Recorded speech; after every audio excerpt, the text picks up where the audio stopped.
We welcome you to our second life. நம்மளோட மெசேஜுக்காக நம்ம சர்மனுக்காக second லைஃப்ல வந்திருக்கீங்க. I'm pastor Edwin. இன்றைக்குள்ள தலைப்பு எடுத்தீங்கன்னா ஐ டுக் a topic today called sign off. sign offனே ஒரு தலைப்பு நான் எடுத்திருக்கேன். அண்ட் இது ஏன் எடுத்தனால் இந்த சைன் போடுறது எங்க நீங்க போடுவீங்கன்னா ஒரு டாக்குமெண்ட்ல நம்ம லெட்டர்ல ஒரு நம்ம கையெழுத்து நம்ம போடுவோம் அப்படிதானே. we put a sign on the document to authenticate. அது யார் எழுதுனான்னு அதுவோட அவங்களோட என்ன சொல்லுவாங்க, அவங்களோட யார் அதிகரிக்கிறான்னு அந்த காரியத்தை அந்த லெட்டர்ல எழுதப்பட்டு அவங்களோட கையெழுத்து இருக்கும். அந்த கையெழுத்து இருந்தால் அதில் அந்த லெட்டருக்கு அவங்களோட ஆத்தென்டிசிட்டி, அதாவது அவங்களோட அதிகாரம் இருக்குன்னு அர்த்தம். நீங்கள் ஒரு பாத்திரத்துக்கு ஒரு டாக்குமெண்ட்ல நீங்க ஒரு பொருள், ஒரு கார் வாங்க போறீங்க, இல்லைன்னா ஒரு வீடு வாங்க போறீங்க, அதுக்காக உங்க சைன் நீங்க போட்டீங்கன்னா நீங்க அந்த அக்ரிமெண்ட்ல இருக்கிறீங்கன்னு அர்த்தம். அதே போல ஒரு ராஜா ஒரு காரியத்தை அவரு அனுமதிக்கிறார்னா, if a king that he will allow something to be done, அவரோட சைன் இருந்துச்சுனால் அது நடக்கும். நம்ம வேதத்துல பார்க்கும் போது இந்த பைபிள் டைம்ஸ் அந்த காலத்துல நம்ம பார்த்தோம்னா முத்திரைன்னு ஒண்ணு இருந்துச்சு, சீல். இந்த சீல் ராஜாக்கள், அதாவது அதிகாரிகள் அந்த முத்திரையை அந்த டாக்குமெண்ட்ல குத்துவாங்க. A seal will be put on the document. அந்த ராஜாவோட அந்த முத்திரை இந்த நாள் அவர் என்ன எழுதியிருக்காரோ அதை அவங்க செய்யணும். அதாவது அவர் சொல்றாரு அந்த லெட்டர்ல, அந்த டாக்குமெண்ட்ல இது நடக்க கூடாதுன்னா அது நடக்காது, இது செய்யக்கூடாதுனால் அது செய்யாது, இந்த காரியம் நடக்கணும்னால் அது நடக்கும். நம்ம இன்னொரு காரியத்தை நம்ம பார்த்தோம்னா, நேற்று தான் நான் படிச்சுட்டு இருந்தேன், 2009 2009 இஸ்ரேல்ல ஆர்கியாலஜிஸ்ட் அவங்க அந்த புதையல் அவங்க ஆர்கியாலஜி அவங்க டிக் பண்ணிட்டு இருக்கும் போது ஒரு இடத்துல அவங்களுக்கு ஒரு சீல் கிடைச்சது, ஒரு முத்திரை. அந்த முத்திரை ஹெசேக்கியா ராஜா, வேதத்துல இந்த பைபிள் கிங் ஹெசேக்கியா அவரோட சீலா இருந்தது. அது 2600 இயர்ஸ்க்கு முன்னால, 2600 வருஷத்துக்கு முன்னால உள்ள அந்த சீல் அவங்களுக்கு கிடைச்சது. ஏனால் அப்படின்னு ராஜா இருந்திருக்காரு. வேதத்துல உள்ள ஒரு எசேக்கியா ராஜா, அவர் பயங்கரமான பில்டிங் ப்ராஜெக்ட்லாம் செஞ்சாரு, பைபிள் இருக்குது. தேவனுக்கு பயந்த ஒரு ராஜா அப்படின்னு ஒருத்தர் இருந்தாரு, அவரோட முத்திரை, அவரோட சீல். இன்றைக்கு நம்மளுக்காக நம்மளுக்கு ஒரு டாக்குமெண்ட் இருந்தால் அதுல ஒரு சைன் இருந்துச்சுனால் அந்த டாக்குமெண்ட் வேலிடா இருக்கும், அந்த டாக்குமெண்ட்ல வல்லமை இருக்கும். There's power when a letter is signed by a powerful person. ஒரு வல்லமையான ஆளு, ஒரு அதிகாரத்துள்ள ஆள், ஜனங்கள் ஒருவர் அந்த லெட்டர்ல அவரோட சைனை வைத்தார்னால் அந்த காரியம் அதுல வல்லமை இருக்குது, அதுல அதிகாரம் இருக்குது. There's authority and you cannot go against that authority. இன்றைக்கு அதை பத்தி தான் நான் பேச போறேன்.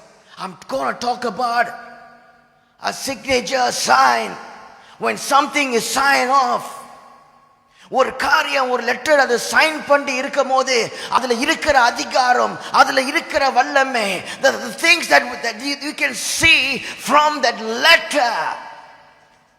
When you take the Bible, வேதத்தை எடுத்தீங்கன்னா there's no signature on the Bible, but it was inspired by the Holy Spirit.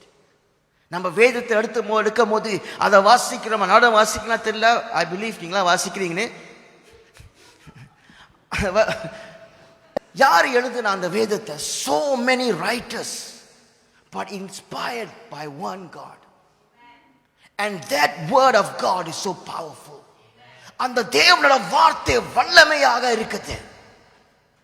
அதுல ஆண்டவர் சொல்லுகிறார் என்ன செய்யணும், என்ன செய்யக்கூடாது, எப்படியாக வாழணும்.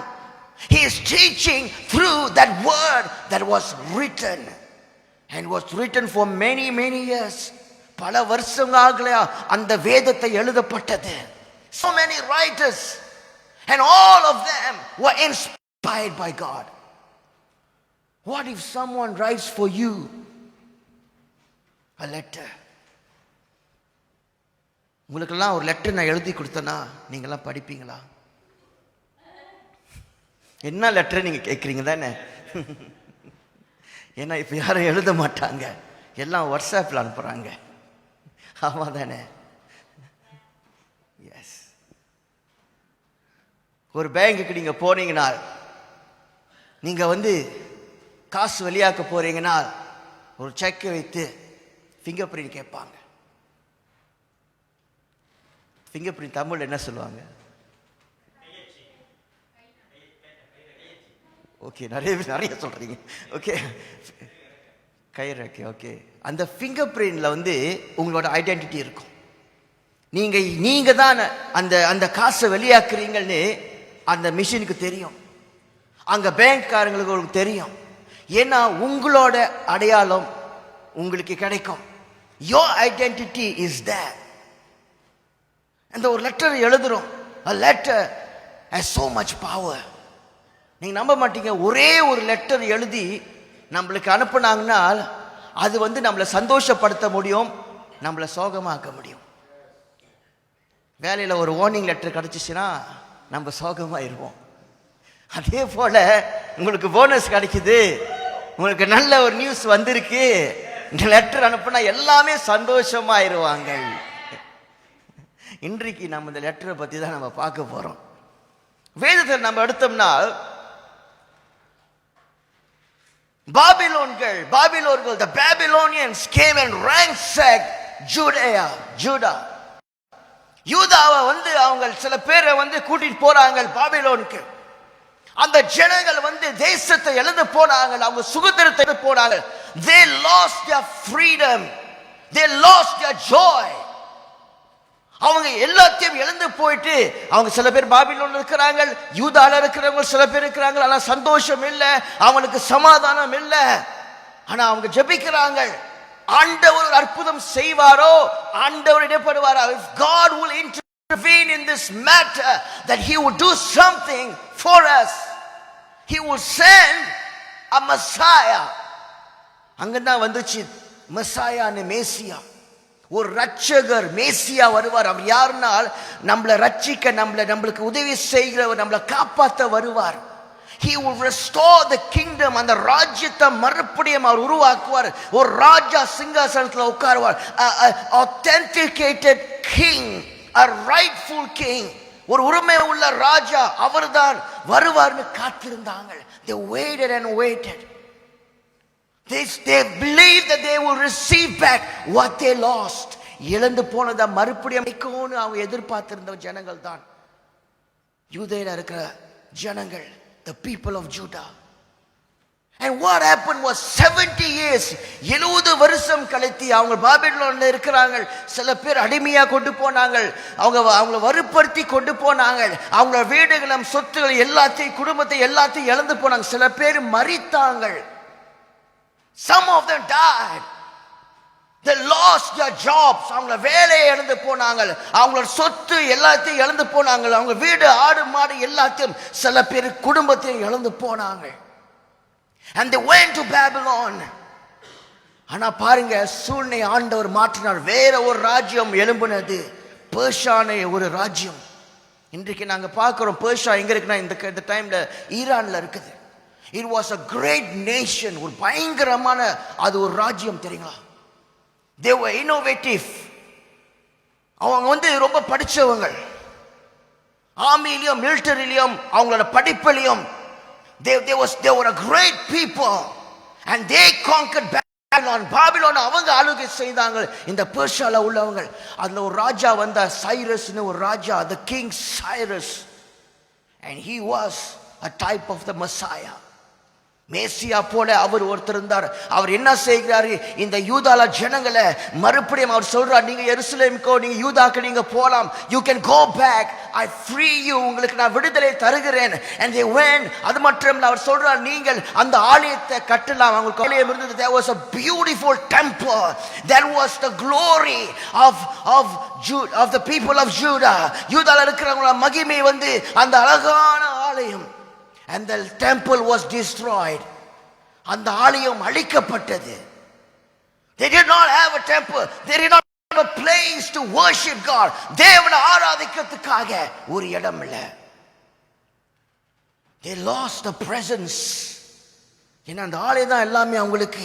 தேவனை ஜபிக்கிறதோ தேவனுக்கு ஆராதனை செய்யறதுக்கோ பலிகளை செலுத்துறதுக்காக. And that place, they lost it. They lost something so precious. ரொம்ப முக்கியமான காரியம், அவங்களுக்கு ரொம்ப precious-ஆன காரியம், something that was close to them, அவங்களுக்கு ரொம்ப நெருங்கி இருக்கிற காரியம் அவங்க இழந்து போனாங்க. ஆனா பாருங்கள், ஆண்டவர் ஒரு அந்நியர ராஜா, கிங் ஆஃப் பர்ஷியா, ஆண்டவர் அவனை எழுப்பினார். God raised up a king to help the people. ஜனங்களை உதவி செய்யறதுக்கு அவர் அனுப்புறாரு. அவர் ஒரு லெட்டர் எழுதினார். இதுதான் கதையே இருக்குது. He wrote a letter and said, you can go back to your houses. உங்களோட வீடுகளுக்கு, உங்க தேசத்துக்கு நீங்க மறுபடியும் போலாம். அவரோட முத்திரை இருக்குதாங்க. ராஜா எழுதியிருக்காரு, ராஜா அனுமதி இருக்காரு. நீங்க இழந்து போனலாம் நீங்க பெற்றுக்கொள்வீங்க. எதை எடுத்தாங்களோ நீங்கள் உங்களுக்கு கொடுக்கப்படும். அது மட்டும் இல்லை, எப்படி நீங்க இதெல்லாம் கட்டுவீங்கன்னு எல்லாம் உங்களுக்கு கொடுக்கப்படும் இலவசமா. freely you will receive. ஆலயத்தை கட்டுறாங்க, உடனே போயிட்டு ஜனங்கள் and they were building அவங்க ஆர்வமா கட்டிட்டு இருக்கிறாங்க அந்த தேசத்துல ஆலயத்தை. and what happened? ஒரு பெரிய பிரச்சனை வந்தது, எதிர்ப்பு வந்தது. the enemies in that place, அந்த இடத்துல இருக்க சத்துருவானவங்க எதிரிங்களா எழும்புகிறாங்க, அவங்களுக்கு பிரச்சனை கொடுக்கறாங்க. அது மட்டும் இல்ல, தவறான பழி அவங்க மேல சொன்னாங்க. they put false accusations, they brought false accusations. நாம் எடுத்துக்கொள்வோம் அடுத்த வசனத்தை, வேத வசனம். Ezra chapter 4 verse 6. எஸ்ரா புஸ்தகம் 4 அதிகாரம் 6 வசனம். Years later when Xerxes began his reign, இது வேற ஒரு ராஜா இருக்கிறாரு அந்த இடத்துல, அந்த ராஜாக்கு தெரியாது. and the enemies of Judah, யூதாவோட எதிரிகள், wrote a letter of accusation. யூதால இருக்கிறவங்க அவங்களுக்கு எதிர்ப்பான ஒரு சூரா அவர் எழுதுகிறாங்க. a letter of accusation against the people of Judah and Jerusalem. எருசலேமுக்கும் யூதால இருக்கிறவங்களுக்கும் எதிர்ப்பான ஒரு சூழல்ல. யாருக்கு? ராஜா கிட்ட எழுதி அனுப்புறாங்க. யாருன்னா எதிரிகள். இவங்க கட்டிக்கிட்டு இருக்கிறாங்க, வேலை செஞ்சுட்டு இருக்கிறாங்க, இவங்க உழைச்சிக்கிட்டு இருக்கிறாங்க. மறுபடியும் நம்ம வாழ்க்கையை கட்டி எடுப்போம். we want to build back our lives. we are doing a work so hard. கஷ்டப்பட்டு கடினமா வேலை செஞ்சுட்டு இருக்கிறாங்க. ஆனால் எழும்புனாங்க எதிரிகள். லெட்டர் அனுப்பி ராஜா கிட்ட சொல்றாங்க, இவங்கெல்லாம் உங்களுக்கு எதிர்ப்பா இருக்காங்க. இந்த யூதால இருக்கிறவங்க இவங்க தவறான காரியத்தை அவங்கள பத்தி சொல்றாங்க. they spoke false accusations. அந்த ராஜா என்ன செய்கிறார்னா, இவங்க யாருன்னு இவங்களுக்கு தெரியாதனால, இது புது ராஜா, கொஞ்சம் ஆராய்ச்சி பண்ணுகிறாரு, கொஞ்சம் ரீசர்ச் பண்ற. இப்ப நம்ம என்ன செய்வோம்? ChatGPT கேட்போம். அப்ப இல்ல ChatGPT இருந்த அவங்களோட லைப்ரரியில போயிட்டு சர்ச் பண்றாங்க. இவங்கெல்லாம் யாரு? இவங்கெல்லாம் ஒரு பெரிய ஜனங்க, தேவனோட பிள்ளைங்க. they are children of God and they were a great people. அவங்க நிறைய தேசங்களை அவங்க ஆளுகை செய்தாங்க. they went to many places, they took over cities. இவங்களா? அதனால இவங்க இந்த ஆலயத்தை கட்டக்கூடாது. அந்த ராஜா சொல்லிட்டார். they stopped. அந்த வேலை நின்று போனது. நம்ம வாழ்க்கையில நின்று போன வேலை இருக்கு தெரியுங்களா? அதை நினைச்சு பார்க்கும் போது நம்மளுக்கு வேதனையா இருக்கும். கஷ்டப்பட்டு அதை ஆரம்பித்து இதை செய்யணும், இதுல இருந்து எனக்கு நன்மை கிடைக்கும், இதுல இருந்து அட்லீஸ்ட் ஒரு 10 பேருக்கு நன்மை நடக்கும், இப்படியாக நினைப்போம். அதுல நாம் நிறைய இன்வெஸ்ட் பண்ணிருக்கலாம். we would have invested so much because we know this is something good. இது நன்மை நினைத்து இதுக்காக நம்ம உழைத்து செய்வோம். ஆனால் அது நின்று போயிருக்கும். sometimes it gets stopped because the enemy said something. சத்ருவானவன் ஏதோ சொன்னனால தான் அந்த வேலை நின்று போனது. it stopped.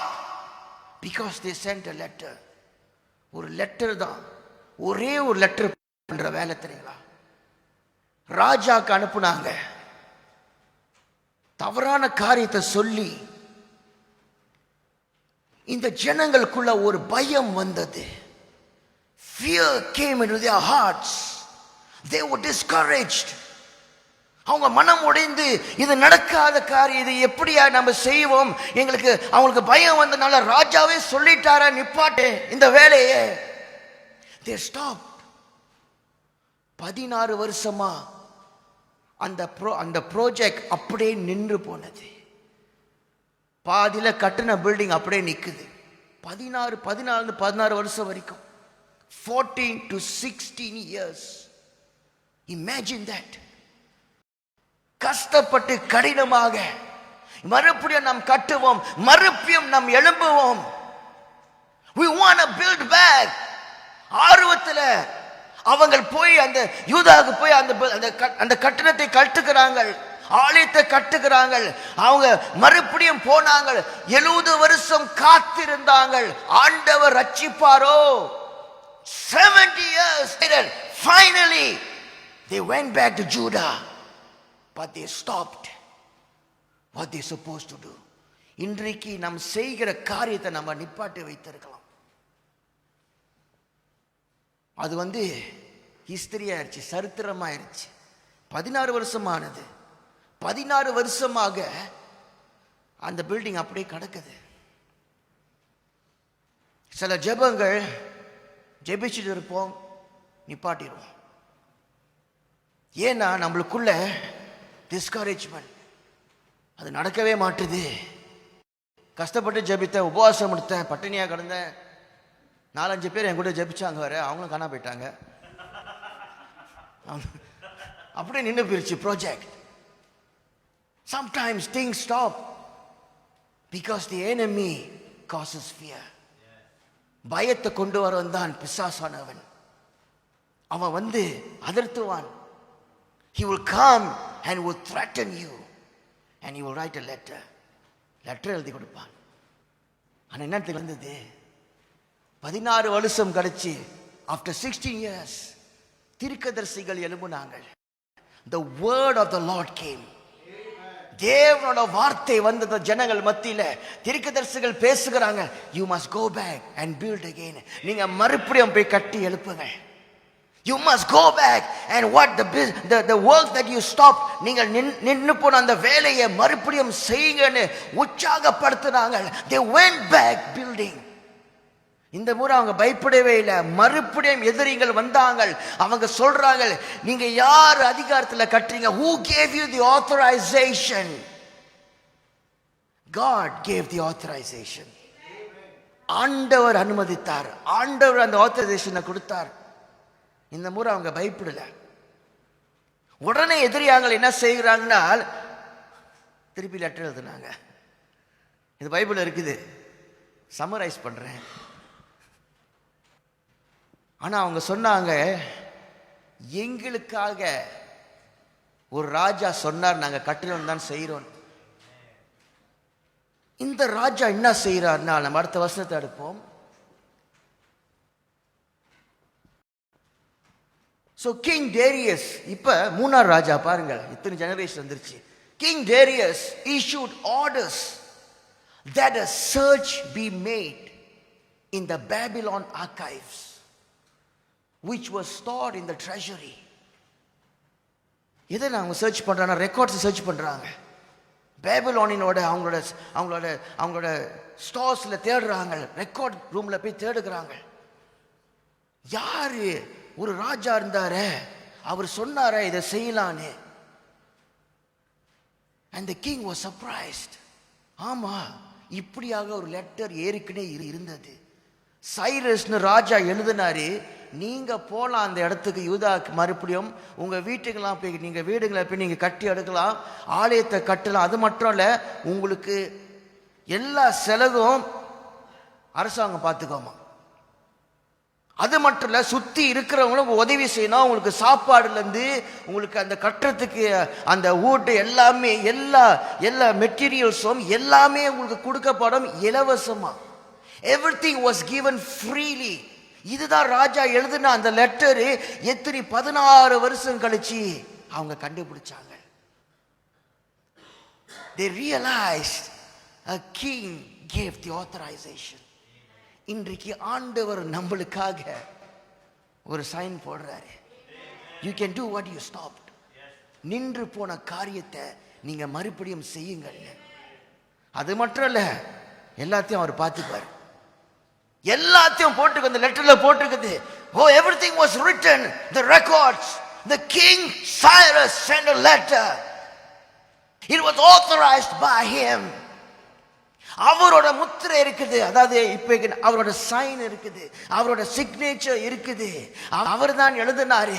இன்றைக்கு ராஜா ஒரு காரியத்தை சொன்னார்னால் அது நடக்கும்.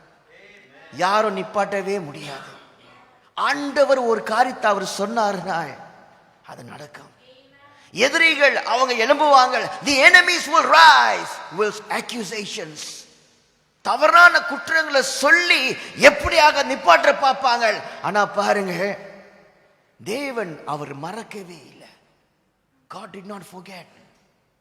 இன்னும் ஒரு வேதத்தில் நம்ம ஒரு பகுதி நம்ம பார்த்தோம்னா, இதே இஸ்ரேல் ஜனங்கள் பல வருஷத்துக்கு முன்னால எகிப்தில் இருக்கிறாங்க, வேற தேசத்துல, மறுபடியும் வேற தேசத்துல இருக்கிறாங்க. They were another country called Egypt. எகிப்தில் அடிமையா இருந்தாங்க. 400 வருஷமா இருந்தாங்க. 400 years. 400 வருஷமா அடிமைத்தனத்தில் இருந்தாங்க. ஆனா என்ன நடக்குதுன்னா, நம்ம வேத வசனத்தை வாசிப்போம்.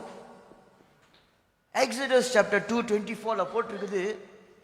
God heard their groaning and he remembered his covenant promise to Abraham, Isaac and Jacob. இங்க ஒரு காரியத்தை நீங்க நோட்டீஸ் பண்ணோம். கவர்னன்ட்னு போட்டிருக்குது, உடன்படிக்கைன்னு போட்டிருக்குது. உடன்படிக்கைனால் அந்த காலத்துல அதுவும் ஒரு எக்ரிமெண்ட். அது எப்படி செய்வாங்கனால் ரத்தத்தினால. they use blood. ஏனால் ரத்தத்தினால நீங்க அந்த சைன் போட்டோ, அப்படி அர்த்தம் என்னன்னா, நான் செத்தாலும் I will do this, நான் சாவர வரைக்கும் அவங்க கூட இருப்பேன்னு சொல்லுத்தான். கல்யாணத்தில் அவங்க அந்த காலத்தில் செய்வாங்க. ஒரு ரெண்டு பிஸ்னஸ் அவங்களோட எக்ரிமெண்ட்காக 2 குரூப் ஒன்னா வரும்போது அவங்க கையில வெட்டிக்கிட்டு அந்த ரத்தத்தில் இது பண்ணுவாங்க. பாருங்க, ஆண்டவர் ஆபிரகாம் கிட்ட ஒரு எக்ரிமெண்ட் செய்தார். அவர் சொன்னாரு, ஆபிரகாமே உன்னை ஆசீர்வதிப்பேன்னு சொன்னார், இந்த தேசத்தை உனக்கு கொடுப்பேன்னார் ஆண்டவர். அவன் கேட்கிறான், இது எப்படி நடக்கும் ஆண்டவர், எனக்கு தெரியலையே. ஆண்டவர் என்ன செய்யறார், அவனை தூங்க வைத்துட்டு மிருகங்களை எடுத்துட்டு ரெண்டு பாதியா வெட்டி அந்த இடத்துல வைக்க சொன்னாரு. அந்த ரத்தத்துல ஆண்டவர் நடந்து வந்தாரா. He walked on the blood because he made a blood covenant.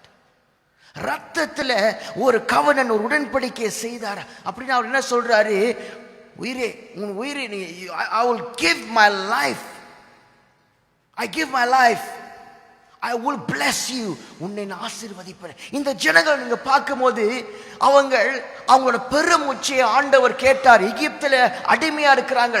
They were slaves in Egypt. அவங்க கஷ்டப்பட்டு இருக்கிறாங்க, வேதனைப்பட்டு இருக்கிறாங்க. And God heard their groaning and he remembered his அவர் நினைவு கூர்ந்தார். He remembered. ஆபிரகாமுக்கு கொடுத்த அந்த கவனன், அந்த உடன்படிக்கை அவர் நினைவு கூர்றார். அது ஆபிரகாம், ஈசாக், யாக்கோப்பு. ஆபிரகாமோட மகன் ஈசாக், ஈசாக்கோட மகன் யாக்கோப்பு. 3 பேருக்கும் ஆண்டவர் உடன்படிக்கை செய்தார். He made a covenant with blood. I will bless you. He remembers after 400 years. 400 வருஷம் கழிச்சு. நம்ம நினைக்கல ஆண்டவர் மறந்துட்டாரா. எப்பயோ ஒரு தீர்க்கதரிசி சொன்னாரு, he told a prophecy. Why it's not happening? God has not forgotten. He's waiting for the time. He's waiting for the time. ஒரு நேரத்துக்கு ஆண்டவர் காத்திருக்கிறார். அந்த ஜனங்கள் எகிப்தில் வெளியே வரும்போது பணக்காரனா வெளியே வந்தாங்க, அடிமைகள்.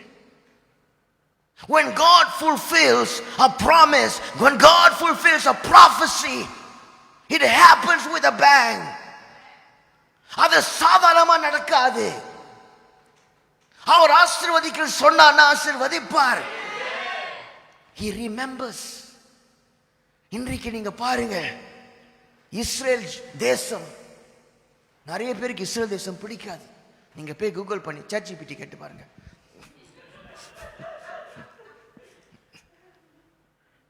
நிறைய பேருக்கு பிடிக்காது. ஆனா அந்த தேசத்தை ஒன்றும் செய்ய முடியல. ஏன் தெரியுங்களா? இயேசு சிலுவையில மரித்தார், ஆண்டவர் உடன்படிக்கை செய்தார். He made a covenant on the cross, a new covenant, ஒரு புது உடன்படிக்கை செய்தார். இயேசுவோட அந்த ரத்தம், the blood of the covenant fell on the ground that sealed the promise. அந்த தேசத்துல மண்ணுல இயேசுவோட ரத்தம் ஊத்துறனால God signed with blood. ரத்தத்தினால ஒரு கையெழுத்து போட்டு வைத்திருக்கார். அதனால தான் ஆசீர்வதிக்க தேசமா இருக்கு.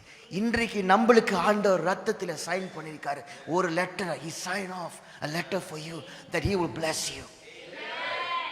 உங்களை ஆண்டவர் பாதுகாப்பார்னு சொல்லியிருக்காரு. He said, I will do what I tell you. நான் சொன்னதை நான் செய்வேன்னு ஆண்டவர் சொல்றாரு. He made a covenant with blood. ரத்தத்தினால. நம்ம வேதத்துல பழைய ஏற்பாடு எடுத்தோம்னா ஒரு வசனம் இருக்குது, நான் இங்க அதை எடுக்கல. இந்த ஜனங்கள் எகிப்து வெளியே வந்தோடனே மோசே என்ன செய்கிறார்னால், அவர் அந்த நியாயப்பிரமாணத்தை அவங்ககிட்ட சொல்லிட்ட உடனே அந்த ரத்தத்தை எடுத்து மிருகங்களை பலியத்த ரத்தத்தை தெளிக்கிறார் அவங்க மேல. He is making a covenant. அவர் சொல்றார், நீங்கள் ஆண்டவர் கூட இணைந்திருந்தீங்கன்னா, if you are connected with God, if you believe, புதிய ஏற்பாட்டில் போட்டிருக்குது, if you believe in Jesus and you will be saved. நீங்க இயேசுவை விசுவாசித்தீங்கன்னா நீங்க ரட்சிக்கப்படுவீர்கள். And God assures salvation. அது எழுதப்பட்டது. It was written with blood. இன்றைக்கு நம்ம நினைச்சு பார்க்கலாம், ஆண்டவர் மறந்துட்டாரா? இங்க வேதத்துல போட்டு he remembered. 400 வருஷம் கழித்து அவர் he remembered, அவர் நினைவு கூர்ந்தார். 70 வருஷம் கழிச்சு, 16 வருஷம் கழிச்சு ஆலயத்தை கட்டிட்டு இருக்கிறாங்க ஜனங்கள், நிப்பாட்டிட்டாங்க அந்த வேலையை. இந்த வேலையை செய்ய முடியல, நிறைய எதிர்ப்பு வருது. There's so many people coming against me. அநேக பேர் என்னை எதிர்க்கிறாங்க, அநேக பிரச்சனைகள் வருது, அநேக துன்பங்கள் வருது. There's so many problems. I'm going to stop doing what I was doing. But God sends a word through the prophet. Start again what you stopped. நீங்க நின்று போன காரியத்தை மறுபடியும் செய்யுங்கள் விடாமல். ஏனால் ஆண்டவர் எழுதிட்டாரு. God wrote a letter. He signed off a letter and saying, you can do because I am with you. நான் உங்களோட இருக்கிறேன். I will send the provision. அதுக்கு ஏத்த காரியங்களை எல்லாத்தையும் நான் செயல்படுவேன் ஆண்டவர் சொல்றார். யெகோவா ஈரே, God is our supplier. தேவைகளை சந்திக்கிறவர். He is the God who supplies all our needs. எல்லா தேவைகளும் சந்திக்கிறவர். Because he wrote a letter. He wrote a letter and said, I love you. It was signed with his blood. ரத்தத்தில் அவர் sign பண்ணி வைத்திருக்கார், உங்களை நேசிக்கிறேன்னு. And he never changed his mind. அவர் மறக்க மாட்டார். அவர் மனுஷன்ல மறக்கிறதுக்கு, மனம் மாறத்துக்கு மனுஷகுமாரன்ல. He never changes his mind. இன்றைக்கு நாம் ஆண்டவருக்கு ஒப்பு கொடுத்தோம்னால், when you come into the covenant, அந்த உடன்படிக்கைக்குள்ள வரது, அது என்ன எப்படினால், நீங்கள் விசுவாசித்து ஆண்டவருக்குள்ள அவருக்கு ஏத்த வாழ்க்கை வாழ்றது. When you set yourself apart, நான் தேவனுக்கு வாழுவேன். And God and the covenant starts working in your life. இந்த உடன்படிக்கை அதை வேலை செய்ய ஆரம்பிக்கும். 2000 வருஷத்துக்கு முன்னால அந்த ரத்தம் சிலுவையிலிருந்து அந்த ரத்தம், it will start working. The blood that sealed the covenant, the blood that God has signed. ஆண்டவர் கையெழுத்து போட்ட அந்த ரத்தத்துல அந்த காரியம் அது நடக்க ஆரம்பிக்கும். He starts working. They start building the temple again. ஆலயத்தை மறுபடியும் கட்ட ஆரம்பித்தாங்க. They start doing things. And even when the enemy comes, எதிரிகள் வரும்போதும் அவங்க பயப்படல. அவங்க சொல்றாங்க, we are the servants of God. அப்படியாக தான் சொன்னாங்க, நாங்க தேவனோட ஊழியக்காரங்கள். God told us, ஆண்டவர் சொன்னா செய்யதுன்னு, you cannot stop me because I have an authorization from the King of Kings. ராஜாதி ராஜா எங்களுக்கு முத்திரையை கொடுத்துட்டாரு, அவர் sign போட்டுட்டாரு. I'm going to do this even if the enemy try to scare me. என்னை பயப்படுத்தினாலும், என்னை discourage பண்ணாலும், என்னை தள்ளி விட்டாலும், I am not going to stop what God told me to do because He gave you the authorization. அவர் எழுதினாரு, அவர் ரத்தத்தினால sign போட்ட லெட்டரை யாரும் கிழிக்க முடியாது. இன்றைக்கு நம்ம ஒப்பு கொடுப்போம் ஆண்டவர்கிட்ட. We gave ourselves. இந்த உடன்படிக்கைக்குள்ள நம்ம வரணும். We must come into this covenant. எப்படி ஆண்டவர் ஆபிரகாம் அழைத்தார், பிரித்தெடுத்தார். ஆபிரகாம் ஊர்ல இருந்து தேசத்துல இருந்து வெளியே வர சொன்னார். He said, Abraham, come out from your relatives, come out, I will give you something better. அவன் விசுவாசித்து வெளியே வந்தான். He obeyed. இயேசு அத்தனை பேர் விசுவாசித்தாங்க. They believe in Jesus and they receive eternal life. நம்ம எழுந்து நின்று தேவன் அவர் செய்த உடன்படிக்கை நம்ம குறித்து நம்ம நினைப்போம். Jesus died on the cross for a covenant sealed with his blood. இந்த பாடல் நாம் பாடுவோம். தூயரே தூயரே சொன்னதை செய்கிறவர், அவர் கையெழுத்தினர், யாரும் தடுக்க முடியாது. அவர் அனுமதித்தார், நான் யாரும் நிப்பாட்ட முடியாது. Who can stop what God is doing in our lives? தூயரே. Oh, thank you Jesus. Thank you Lord Father. You gave your son as a covenant. உடன்படிக்கை ஆண்டவரே, உன் மகனை நீ கொடுத்திரப்பா எங்களுக்காக. ஆண்டவரே எங்களுக்காக as a promise. Jesus, glory to your name. Oh, we worship you Lord. உம்மை ஆராதிக்கிறோம் ஆண்டவரே. எங்களுக்கு நீர் கொடுத்தீர் ஆண்டவரே, எல்லா சகலத்தையும் நீ செய்து வைத்திருக்கிறப்பா. You have prepared everything, oh God, in the heavenlies. You have prepared and you are holy. நீர் பரிசுத்தர், தூயவரே. ஓ சர்வ வல்ல தேவனே, மகத்துவ தேவனே, தூயரே தூயரே, என் துதிகளுக்கு பாத்திரரே.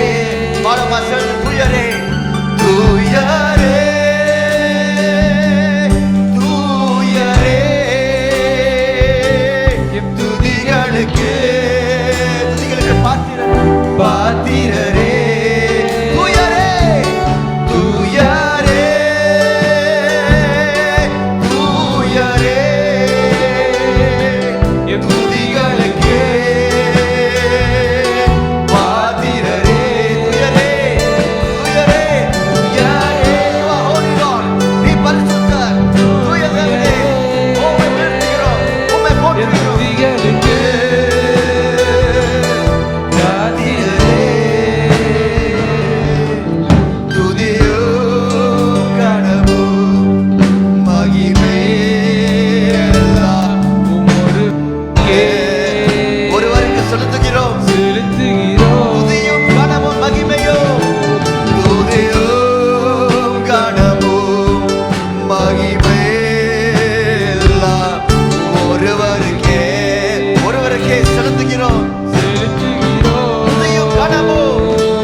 கரங்களிலே தாங்குவே தோன்றார். உம் வார்த்தையின் வல்லமையால் எந்த உலகத்தையால் உம் வார்த்தையின் வல்லமை ஆண்டவரே. Oh, you send your word, oh God. இந்த உலகத்தை ஆள்பவரே, பாத்திரரே, பாத்திரரே, பாத்திரரே, பாத்திரரே. You are worthy, Lord. You are worthy, oh God. பாத்திரரே, oh இயேசுவே, பாத்திரரே, பாத்திரரே, உயரரே, தூயரே, தூயரே, எம் துதிகளுக்கே பாத்திரரே, தூயரே, தூயரே, தூயரே, துதிகளுக்கே பாத்திரரே. நன்றி ஆண்டவரே. தூயரே, தூயரே, அரே, துதிகளுக்கே. பாத்திரரே, come on church. தூயரே, தூயரே, துதிகளுக்கு பாத்திரரே. கரங்களை உயர்த்தி துதியும் கனவும் மகிமே எல்லாம் ஒருவருக்கே செலுத்துகிறோம். துதியும் கனவும் மகிமே எல்லாம் ஒருவருக்கே செலுத்துகிறோம்.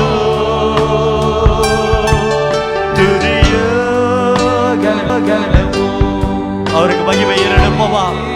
எத்தனை வருஷமா அவளாலும் நடுவுல எது நடந்தாலும் இது நம்ம எதிர்த்து வந்தாலும் அவர் ரத்தத்தாலே எழுதப்பட்ட ஒவ்வொரு ஆசீர்வாதமும் என்ற பிள்ளைகளுக்கு நான் செய்வேன் என்று சொல்லி தேவன் கொடுத்த ஒவ்வொரு வாக்கு கர்த்தமும் it can't be changed, it can't be erased. அது அழைக்கப்பட முடியாது, அது மாற்ற முடியாது. It be sealed by the blood of the Lamb. தேவ ரத்தம் பண்ணவாக முத்திரை படுகிறது. What a powerful word.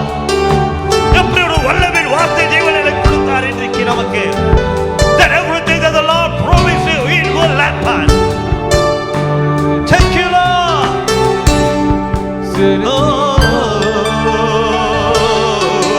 துதியும் கனமும் மகிமே எல்லாம் ஒருவருக்கே செலுத்துகிறோம். துதியும் கனமும் மகிமே எல்லாம் ஒருவருக்கே செலுத்துகிறோம். பாடுமா துதியும், துதியும் கனமும் மகிமே எல்லாம் ஒருவருக்கே செலுத்துகிறோம். துதியும் கனமும் மகிமே எல்லாம். Thank you, Jesus.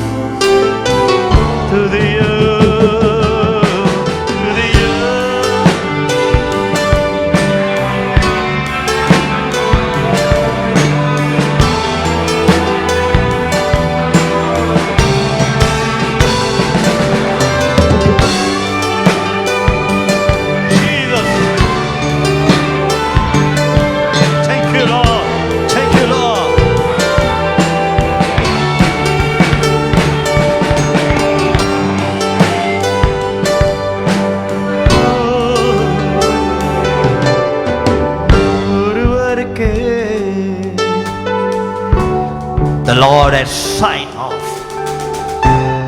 The Lord has signed off that no man can be changed. தேவன் முத்திரை எடுத்ததை, தன் ரத்தத்தால் முத்திரை எடுத்த காரியங்களை யாரும் மாற்ற முடியாது. So cheer up, people of God. சந்தோஷப்படுங்க. That the Lord will promise everything that the Lord is going to do in your life, in your family, in your ministry. உங்க வாழ்க்கையில, உங்க குடும்பத்துல, உங்க ஊழியத்துல செய்வேன்னு சொல்லி தேவன் கொடுத்த ஒவ்வொரு வாக்குத்தத்தங்களும் the Lord will surely do it for you. தேவன் நிச்சயமாக கட்டாயம் செய்வார். May God bless you, the people who are watching us through this Facebook live. Thank you for being with us. எங்களுடைய இணைந்ததுக்காக நன்றி. We will see all other online ministry, எங்களோட மற்ற online ministry மூலமாக நாங்கள் உங்களை சந்திக்கிறோம். Until then, remember, you have been blessed by God. தேவனால ஆசீர்வதிக்கப்பட்ட ஜனங்கள் நீங்க. The blood of God is upon you. தேவனுடைய ரத்தம் உங்க